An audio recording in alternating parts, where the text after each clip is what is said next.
Hello, I'm Dr. Tara Palmatier of shrinkformen.com. If you have a question or would like to schedule a session with me, you can reach me at shrinkformen@gmail.com. This video is from an article I wrote back in 2017 titled, How to Love a Woman Who Has Been to Hell and Back. Run away. Far, far away. A Shrink for Men forum member recently shared an article that had been making the rounds on social media. Now, ordinarily, I make fun of the use of trigger warnings. That being said, I feel obligated to issue both a trigger warning and a ridiculous nonsense warning, as many of my readers and viewers, both men and women, are or have been victims of narcissists, borderlines, histrionics, psychopaths, sociopaths, and other abusive and predatory personality types. Therefore, consider yourselves warned.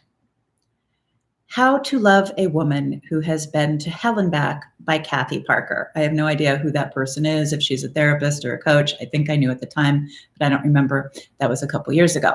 So, where to begin?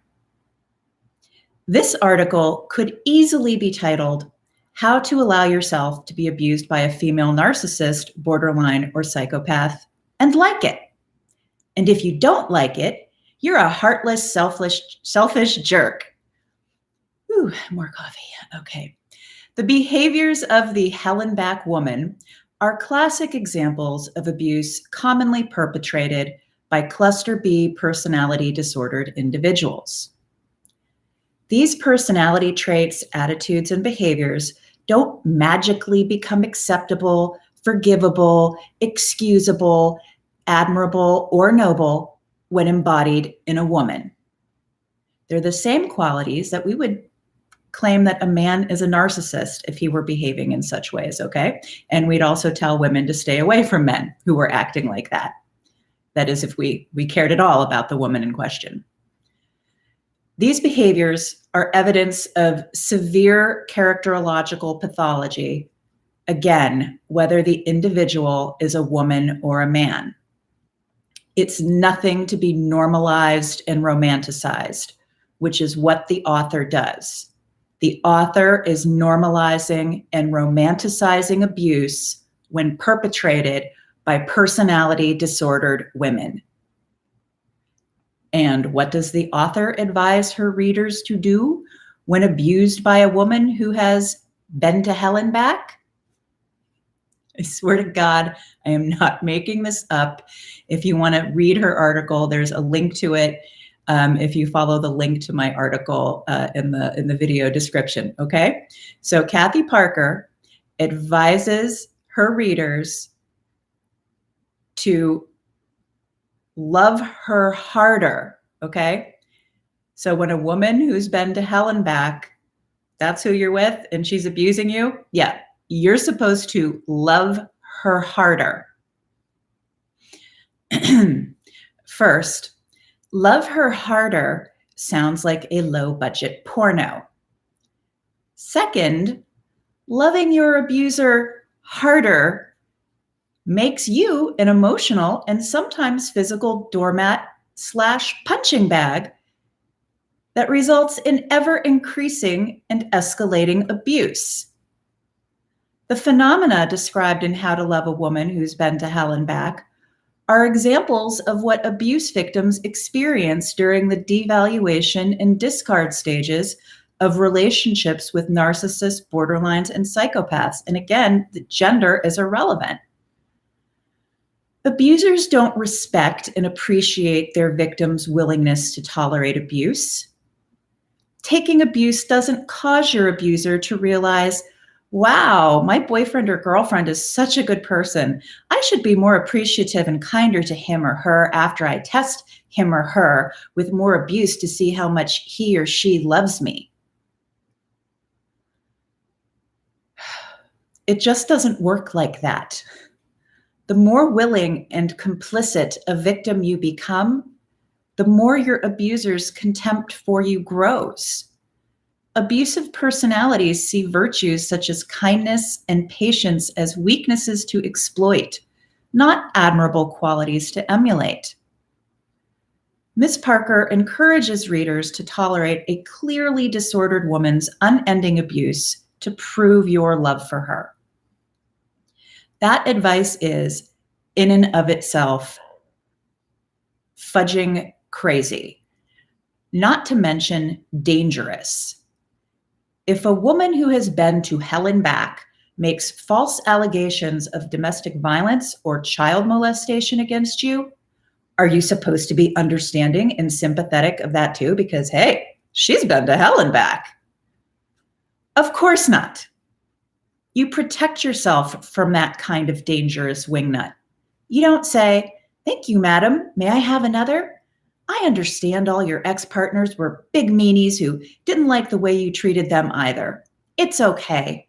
I'll stay with you even if you have me falsely arrested, get me fired, lie to me, and smear me to my friends and family because you've been to hell and back."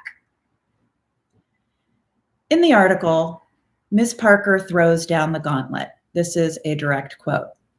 "Are you strong enough to be abused by an abusive woman and wear it as a badge of honor?" Okay, it wasn't a direct quote, but that's what she's saying. If you're not willing to take it and like it, the shame is implicit. Reading the article, I wondered if the author would instruct her audience to love harder when being abused by a man who has been to hell and back. Now, after I published this, I believe she did write an article titled "How to Love a Man Who's Been to Hell and Back," but it wasn't as enably or as apologisty. To be fair, the author doesn't specifically call men out. Reread it, she doesn't use gender pronouns. But it's easy, perhaps erroneously, to assume men are being told to man up in the face of a woman's abuse. At least that's what I read between the lines. Now, while my practice and website is Shrink for Men, and I tailor it for male abuse victims, I also work with women who are victims of narcissistic, borderline, and sociopathic abusers. And some of these women are in lesbian relationships. I instruct my clients, male or female, uniformly. Abuse is wrong. Abuse is not love. Tolerating abuse is not love, nor is it a measure of love, patience, or any other virtue.